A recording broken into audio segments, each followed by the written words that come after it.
គាត់ជំនាញបងប្អូនយើងជាច្រើនច្បាស់ជាឆ្ងល់ហើយថានាងខ្ញុំនឹងចូលចិត្តធ្វើម្ហូបប្លែកៗមានប្លែកទៅណាទេបងប្អូនគាត់តែយើងផ្លាស់ប្ដូរសាច់តិចតួចហ្នឹងហើយការយើងធ្វើសម្លហ្នឹងគឺมันខុសគ្នាទេបងប្អូនគាត់ថាការប្រើប្រាស់សាច់វារៀងខុសប្លែកគ្នាបន្តិចជួយបើយើងគិតថាអូខេបើសិនជាស្លងុាំងើមួយឆ្នាំងហ្នឹងគេអាចប្រើកង្កែបក៏អាចស្លបាន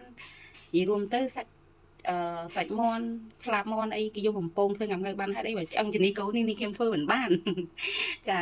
ថ្ងៃនេះហ្នឹងគឺដោយសារអស់សាច់នៅសល់តែឆ្អឹងជំនីហើយចង់ហូបស្លបងប្អូនក៏យកសល់ឆ្អឹងជំនីមិនជ្រូកទៀតគោទៀតគឺយកមកបំពងមកចាមានអីគឺដូចតែគ្នាដូចមានតែខុសគ្នាណាបងប្អូនយើងបំពងឲ្យតែឆ្អិនទៅហើយក៏យើង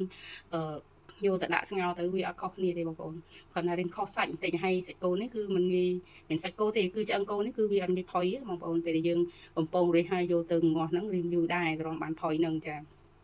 បើយើងភ្លាមយកទៅហូបហ្នឹងគឺអត់ងាយទេចាហើយងុាំងើនេះគឺធ្វើខ្លួនឯងណាបងប្អូនអត់បានទិញគេទេប៉ុន្តែវិធីធ្វើនោះក៏មិនបានបង្ហាញបងប្អូនដែរធ្វើរយៈពេល3ខែមកហើយបងប្អូនហើយងុាំងើហ្នឹងហើយដាក់តែ2គ្រាប់ទៅនិយាយពីឆ្ងាញ់ហើយជាតិម៉ែជាតិ